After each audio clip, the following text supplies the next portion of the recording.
Shalom. Shalom. This is Waco Israel Ministries.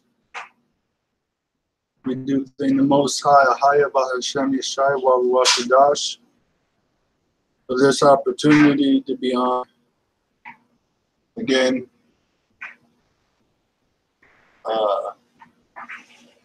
In front of you.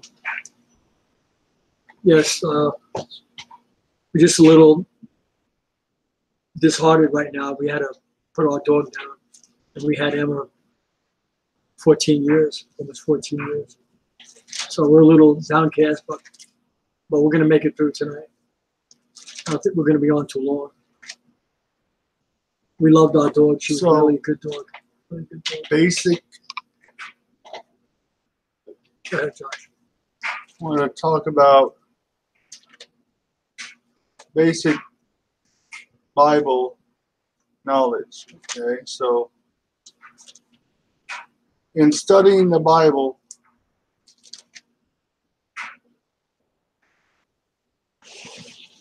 and many people may think, why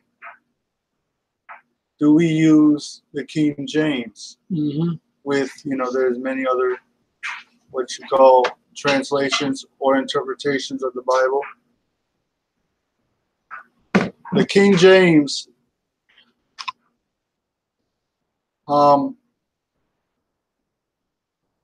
is the most reliable. Yes, sir. Translation, there's a difference. Okay?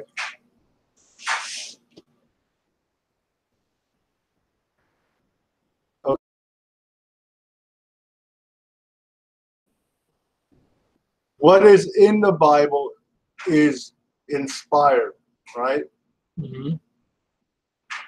So translating the Bible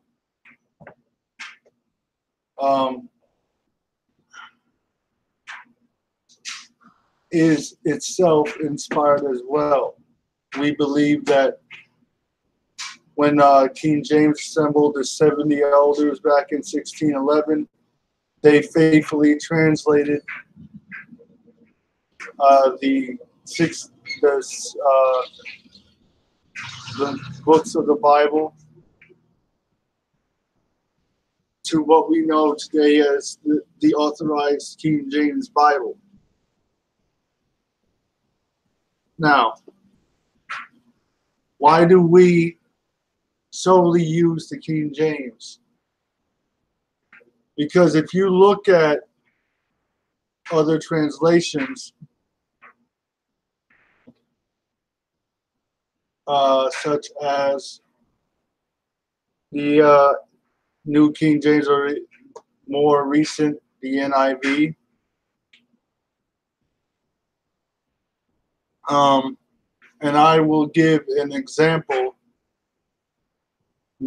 of this as, for example, in fact, that's a good point.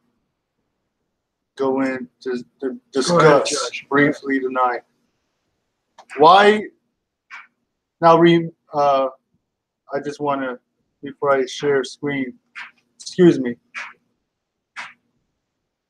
A translation itself is not inspired. What was written by the people itself is inspired, like Paul. You're right. Move that light back a little. The apostles. It's glaring us out. Yeah. Right? Yeah. That is inspired. Okay? Go ahead, brother. We believe it is reliable on the basis that it is the closest thing we are aware of that closely correlates to the ancient Paleo Hebrew that the Old Testament would have been written in. Now, what we know as Hebrew today, for those of us who will have understanding, okay, ancient Hebrew is what we know as Phoenician or Paleo Hebrew. Okay. Okay. What we have today is Yiddish or modern Hebrew, which is a conglomeration of different European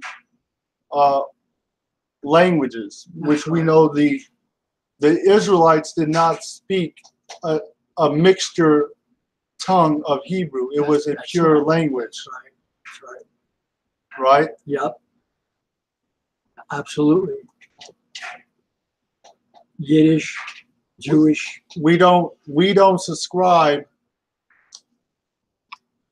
Now of course we can't pull up any real ancient Hebrew because we know that things have been hidden.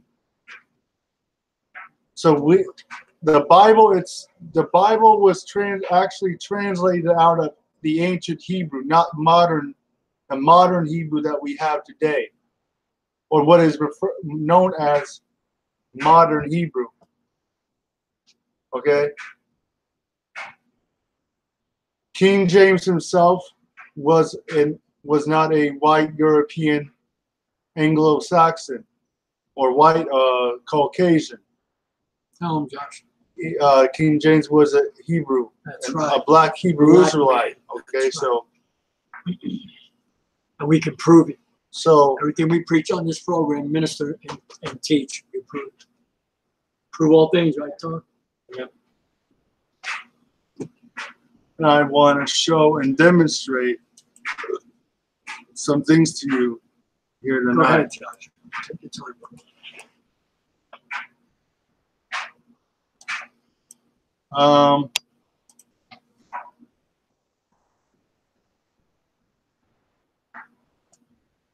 You want to go to John, Josh? No. I want to go to a couple of scriptures. Okay. Here, demonstrate something. Let's go to Job 30. Job 30. 30 and 30. 30. Job 30, 30. It's 30, it's not 30, 30. Job 30. Yep, 30 verse and 30. 30. Or, okay, just put your mom down. Sit back a little. Okay, you ready, Josh? I know you are. Okay. All right, Job, the book of Job, or Job, whatever you want to call him. Verse, chapter 30, verse 30, 30, right? 30 and 30. Okay, ready? My skin is black upon me. Okay, so Job describes himself as having black skin, okay, or being black. It has nothing to do with the heat. Upon me. And my bones are burned with heat. So that is an example of what King James and then translated in the Bible. When they translated it. Now I have a couple different translations here, as you can see. Now the most commonly used translation of the Bible or interpretation is the NIV, right? Oh yeah. Oh yeah. Let's see.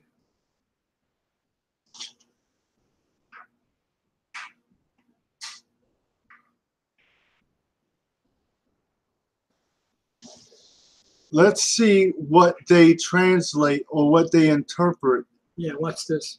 Job 30, verse 30. My skin grows black. See, that's false. See, a lot of the reasons why they keep coming up with these translations is they are trying to cover over certain things that they can't cover over in the King James. That's right. Come on. The Bible does not say his skin grows black. The Bible said that Job was black. You know why that's trying to portray? that he wasn't black. no, that too, and that the sun made him black. Uh-huh. The sun makes him grow black. So it may bleach skin, but it won't make it black. That's right. and It was this black, period. the sun let's go Actually, some make it dark. to Jeremiah. Depending on Jeremiah. how dark you already are. Yeah, that's right. Jeremiah, what, Josh? Where are we, Josh? Jeremiah 30, not 30, Jeremiah chapter 14 and verse 2. 14. All right. Ready, everybody? Jeremiah 14, verse 2. Judah mourneth, and the gates thereof languish. They are black unto the ground. They are what? They are black unto the ground. And the cry of Jerusalem is gone up. So this clearly states that the children of Israel are black like the ground, meaning they are the same complexion as the dirt, earth tone. That's right. Let's see what the newer translations, and I'm just going to use No, go ahead, Josh. one, or I might even show you what let's see, American Standard. ASV. I might show you what the American or ESV says. Okay.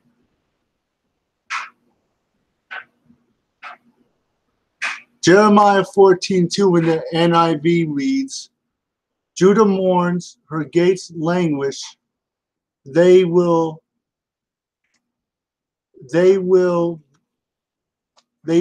for the land, a cry has gone up from Jerusalem. Now, if you notice something is missing out of this verse. What's missing? The description of the Israelites. Think about it. Jeremiah 14:2 in the King James says, Judah mourneth, the gates thereof languish, they are black unto the ground.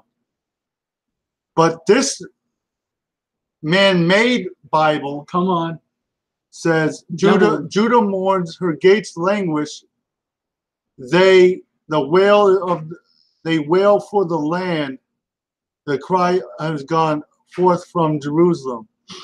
So they completely remove the description of the children of Israel. Wow. Think about it. Go to Lamentations. Into Jeremiah, right? 4 verse 8. Wow. Did you hear that, Tony? Yeah. They took it right out. Lamentations 4:8. Okay. And they'll do that. You just better watch these translations, because if you don't have a King James Bible, you better get one, because they're going to stop making them, and you're not going to have a real Bible. Lamentations 4. Where? 8. Okay, ready? Lamentations 4:8. You ready, Josh? I'll wait for you. Their visage, and we know visage is their appearance, is blacker than a coal. So the key here is, what do they look like? They are not known in the streets. The King James is very careful to describe the appearance of the Israelites. That's right. It's people. That's right. Okay. Their skin is. So what does the NIV say? Verse 8. What's this?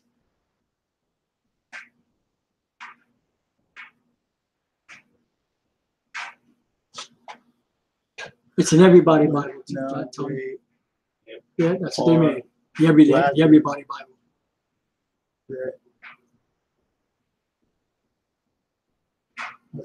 Now they are back.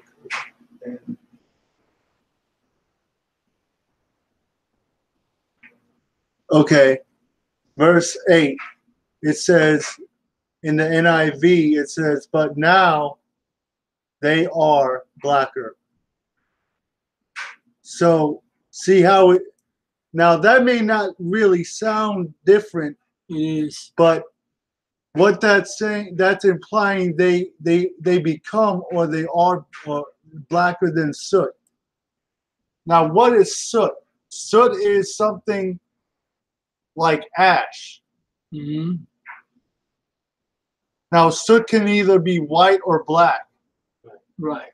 So they are blacker. Now they are. So see, Mm-hmm. see, it's almost saying they're not black, Now they are. but They're getting it. due to something else, they are black. Wow. Go ahead, Josh. That's good. Don't let no one steal your crown.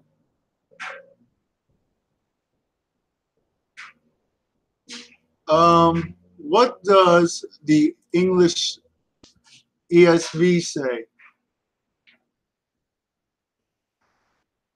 This is a good lesson, see, because you go to these false translations and there's hundreds now, or maybe 50 at least, Tony, 50 of them now that are out there that are denoting the true Most High's word. So everybody can feel comfortable when they read the Bible. It's about me. See, that's about me. That's about me. Now it says in the ESV, it says their faces are blacker. Now their faces are blacker than soot. So it's implying that they're not originally black. It's implying that they are conditionally black. I was See? just going to say that. Something happened to them, now they got black. Right. Right. You can move. Let's go to Song of Solomon 1. On the song. That's after song, right? That's after Proverbs, sorry. Ecclesiastes. Okay. Ecclesiastes, right after. Song of Solomon 1, 5, and 6. 1, 5, and 6. I got it. Okay, the Song of Solomon, chapter 1, verse 5, 6. I am black. I am what? I was going to be black. But comely, I want to be black. I am black. Look not upon me, Come on. verse 6, because I am black. Uh-huh. Now we understand why it describes Solomon as becoming darker. Uh-huh. Because Solomon was what we would call red-boned, or like he wasn't completely, like he was black, but the sun could still, like he wasn't burnt black. He was like a light, like mahogany wood. Mahogany, right.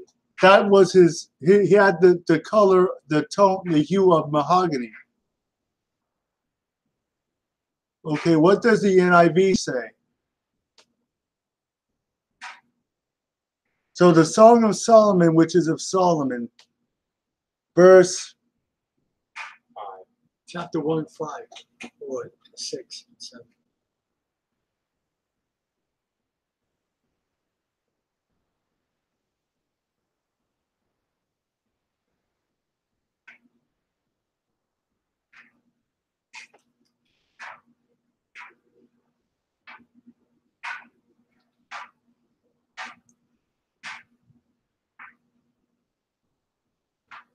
it says, "Dark am I." Okay, again, what does dark mean? Uh-huh, come on. Right? The Mhm. Bible doesn't say Solomon was dark. See, that's almost implying that he's not black. That's right. You, Tony, I told you what these Christians are teaching? That the sun does that to you?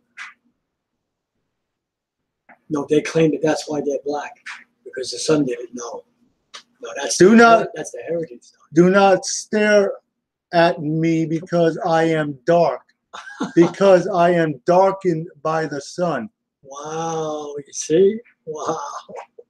Did I just say So basically, that's almost like saying Solomon is a white man, that somehow the sun tans him. Mm-hmm. Now, the sun can only really tan dark people that are dark already because they already have melanin, and the melanin darkens them. That's right. Or the sun reacting with the melanin in them already hues them more.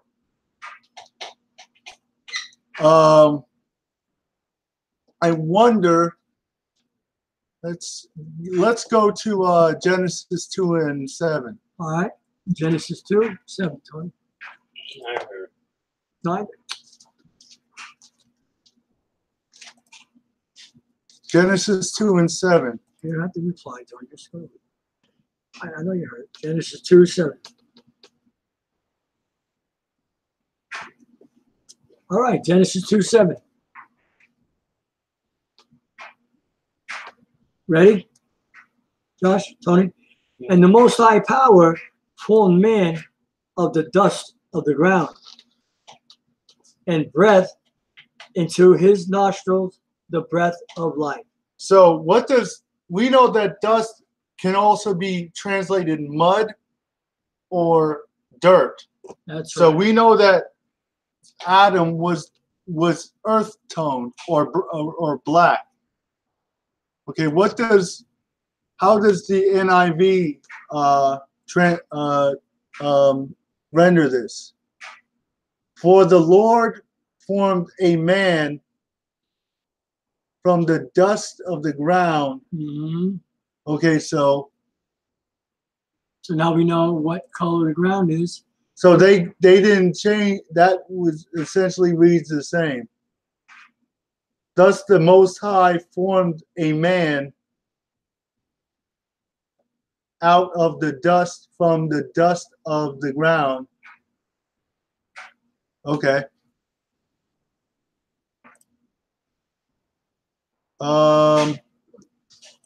Go to Exodus 4 verse 6 and 7. Exodus 4, 6, and 7. Okay, Exodus 4. We got one there. 6 and 7. Ready?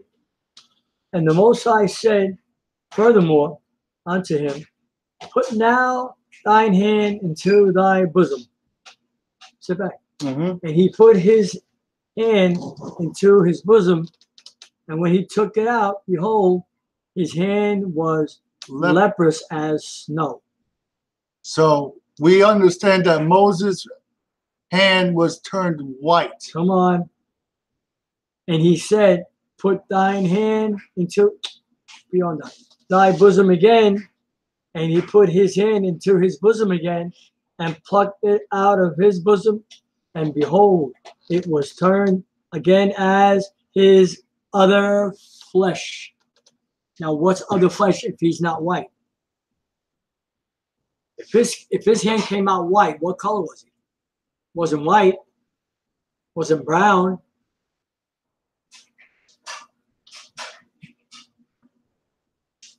He was an Israelite.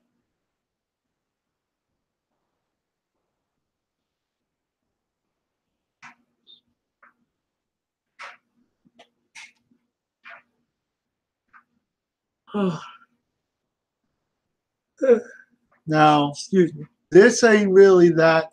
Okay, so verse 6 in the NIV says, then the Most High said, put your hand inside your cloak. So Moses put his hand in his cloak and he took it out.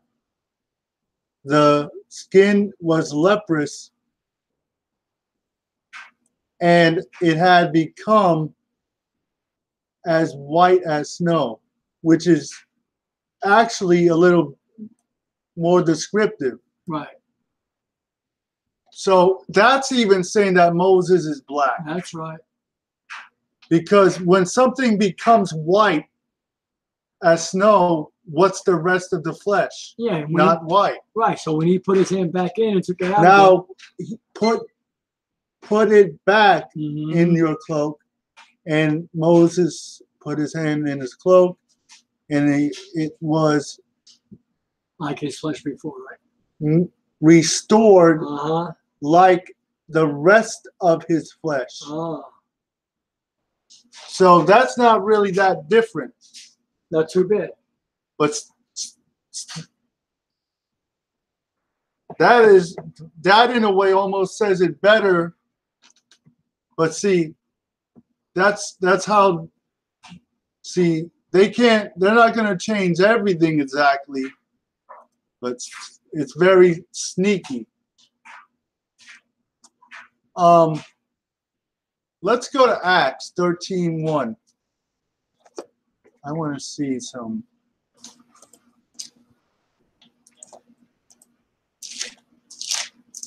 Acts 13:1, Tony. All right. And we know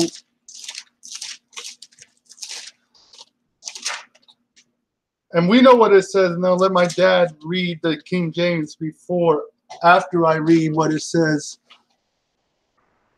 Now, in the church at Antioch, there were prophets and teachers as Barnabas and Simeon. See that, and they couldn't change this, which were called Niger. So that really is not different. Okay?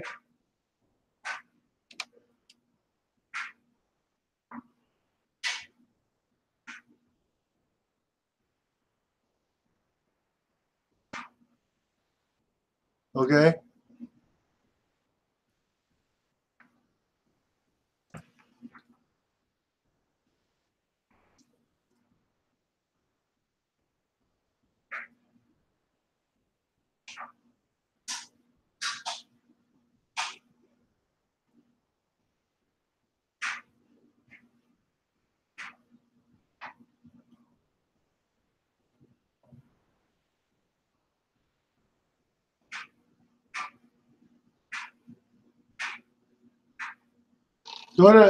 Go to Revelations 1 and 14, 13 through 15.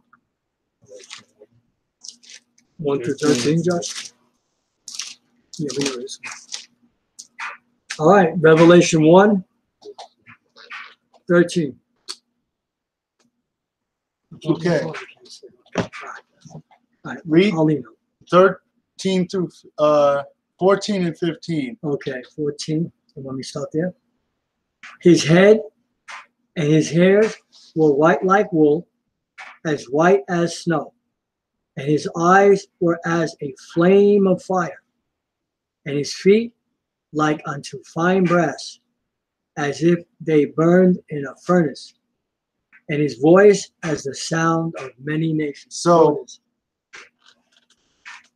see, in people with tongues. So in verse 15 in the NIV, NIV says, his feet were like bronze, glowing. So that's implying that he's like glowing or white.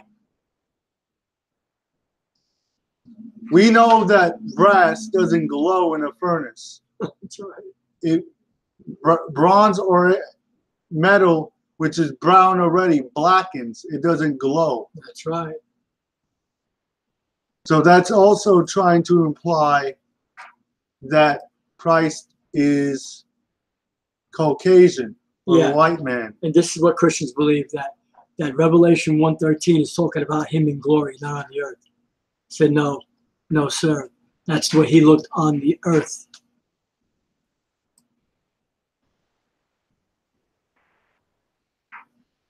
So that is a description of Christ by John.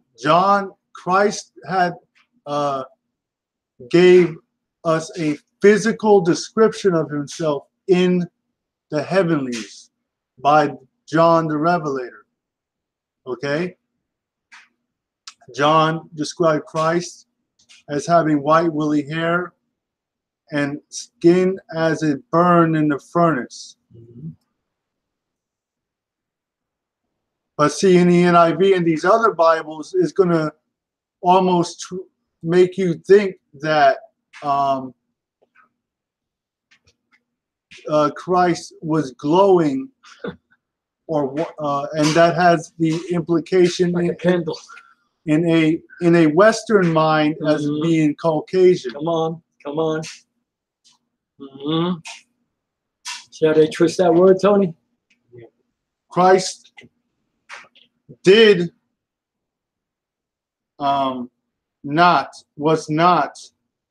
Christ was not Caucasian. In fact, go to Daniel 7, not Daniel 7, Daniel 10, 5, and 6. Daniel 10, 5, and 6. Daniel 10, 5, and 6. When I lifted up mine eyes and looked, and behold, a certain man, clothed in linen, whose loins were girded with fine gold of Uphaz. His body also was like the beryl, and his face as the appearance of lightning, and his eyes as lamps of fire. And this is him on the earth. And his arms and his feet like in color to polished brass. Or burnt brass, like we read right. in Revelation. Now, hold on, everybody. Taking a second. And the voice of his words like the voice of a multitude. Nations, peoples, tongues.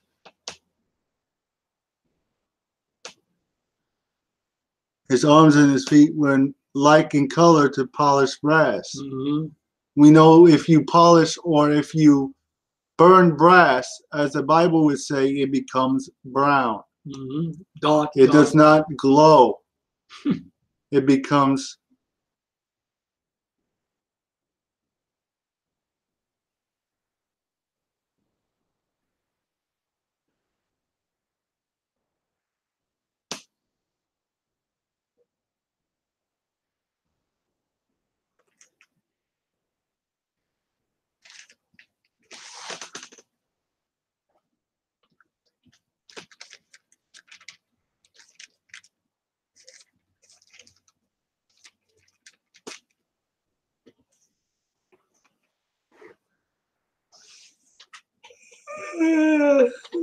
okay.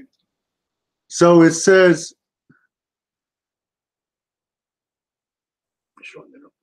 okay, in verse 6, in the NIV, it says, come on, his body was like topaz.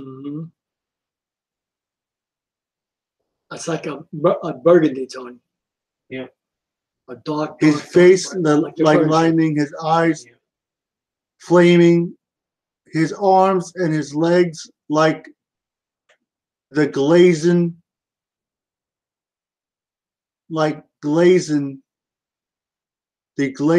of burnished brass. Now, when you think of glazing, you think of something that's shiny or white. Again, now come on. We know that Christ was not glowing as white. In fact, white people don't glow in the light. That's right. Black people's skin reflects light or they glow. So that's showing you how one word they can slip in there changes the entire inflection of the verse. Right? So the NIV is not a reliable translation. Okay? The NIV is not, it's an interpretation. Okay?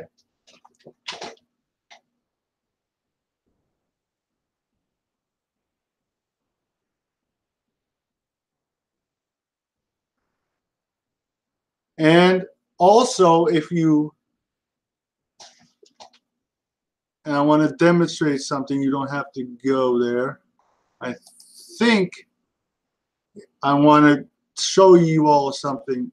Now, remember when we read in John chapter 8 last night about the woman taken in adultery, right?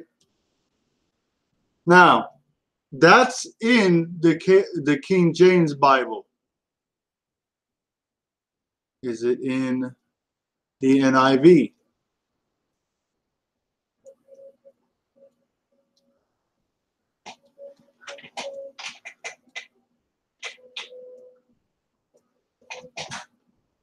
Yep. Okay. So basically, the NIV takes words out of the Bible. Therefore, it cannot be an inspired translation of the Bible. Okay? That should be clear to everyone out there listening, right? The Most High is not going to translate some, have something translated, then bring some other things around. Basically, all these other interpretations, translations, whatever you want to call them, are distractions. Because once you understand Absolutely. the Bible, the Bible or what was given to us through the 1611 King James Version, we don't need these other translations. That's right. Correct. Because they are unreliable, they remove words, and they change the perception of the full meaning, the intent of the meaning. That's right. They change the meaning of the Bible. Okay?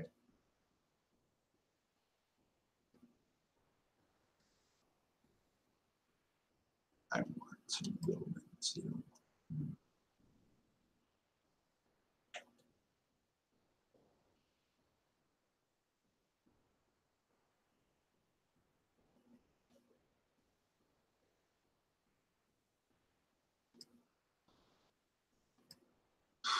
so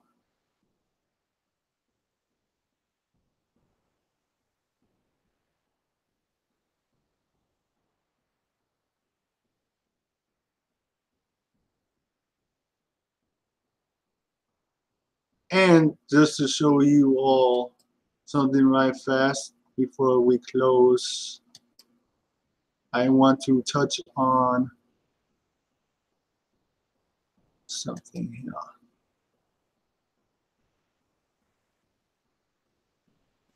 Matthew 24.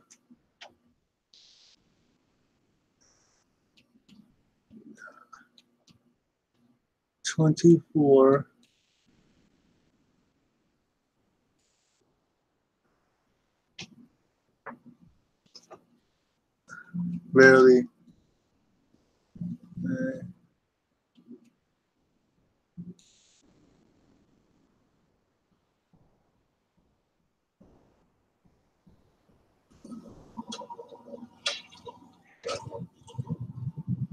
Matthew 24 and 37. The Bible says, "But as it was in the days of Noah, so shall it be in the day of the coming of the Son of Man. For as it was in the days before the flood, they were eating, they would drink and drinking, marrying, giving in marriage until the flood came and took given in marriage until the day that they entered into the flood, into the ark. So, what does this mean? So before we understand, one of the things we must understand about the end times is right before, and I'm not going to go into that. Well, yeah, you hit on a little, Josh. You could hit on a little. If you look at You want me to show that picture tonight? I'll wait. the books, if you look at Genesis 6 particularly, it refers us back to the pre-flood world. Come on. And it shows us what was happening during the time before the flood. Men in the form of angels in the form of men came down and married or coerced women into bearing children for them, and those children became giants. Mm-hmm. That is where we derive our mythology. The pagan worlds derive their mythology from. Zeus, all these other gods are actually fallen angels and the giants, because the giants became worshipped as gods or men of renown. And how did they worship their gods? Through human sacrifice and sexual perversion. Right?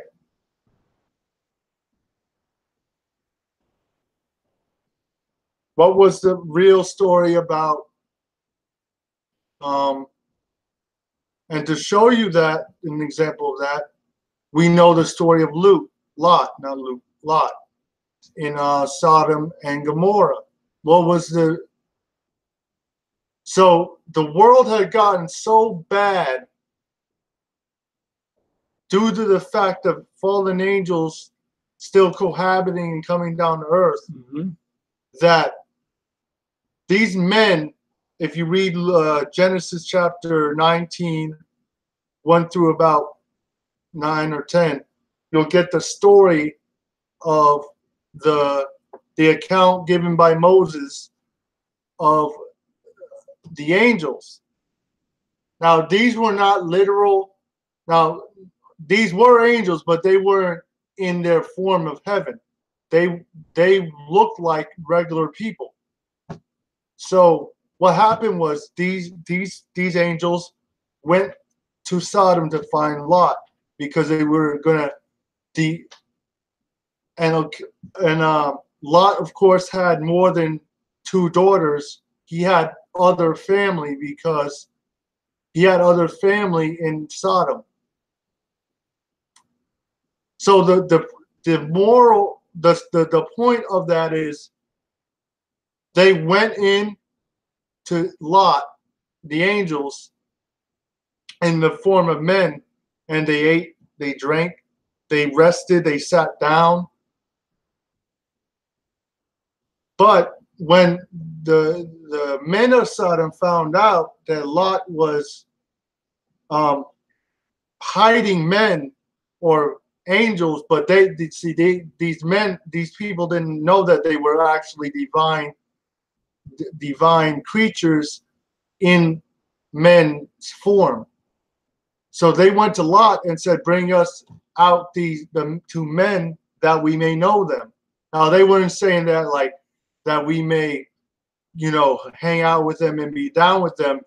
They wanted to have sex with these angels. Now, this was and then Lot came out and said, "Brothers, let me give you my 2 young daughters, for they have not known a man." Why? Because they were unmarried, and the rest of his family was in Sodom. That's right. But the spirit of them was so perverted they wouldn't even take these two daughters that Lot presented them. They instead tried to force themselves into the house to get the angels. And we all know that the angels stopped them and blinded them, and then they turned to Lot and say, "Run, get out of this place, because we will destroy Sodom." So that shows us that the spirit, the last sin, major sin that a society goes into really before they are destroyed is what? Homosexuality. That's demonstrated by the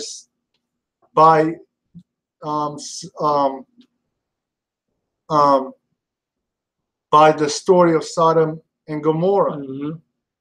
Those were basically two sodomite communities that the Most High destroyed to give us an example of what happens to a society before they are judged. They always turn into the highest form of rebellion, which is hello, America. Homosexuality. Hello, Jerusalem.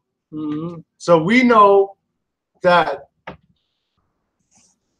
Christ is returning to destroy, to fix this earth. Oh, he's going to fix it. You're going to fix it, ain't you, Josh? You're going to fix so it. we Thank you. Be blessed. We do understand, just like Christ said. He said, "Just as it was in the days." So what does that really mean? Not only in the literal, in the physical realm that we see. So in the spiritual realm that we don't see, these wicked men that rule the earth are seeking to open the portals back of heaven. That's right. With technology.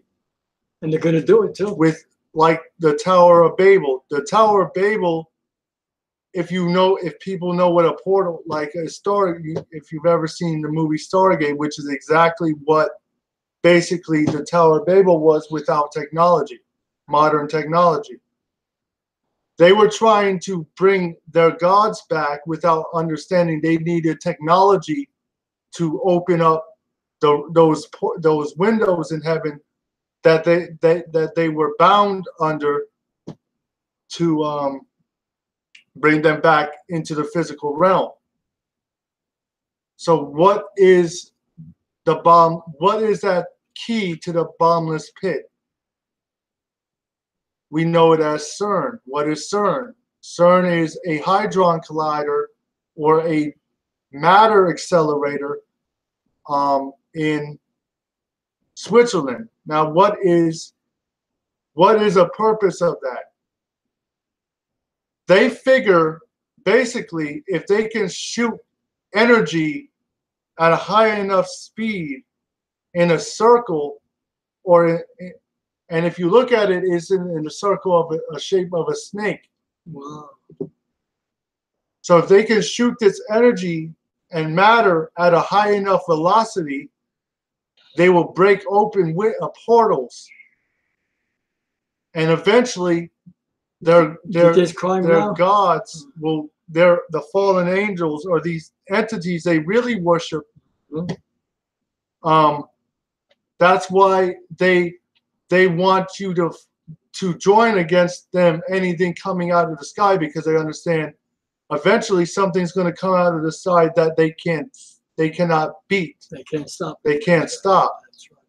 That's why they've accustomed us to this idea of superpowered men or superheroes, which are fallen or Nephilim, Superman, Batman, coming to protect us. Right? Wow. That's the whole purpose behind these movies. That's right. Come on. They are showing you without telling you what they understood happened before the flood of Noah.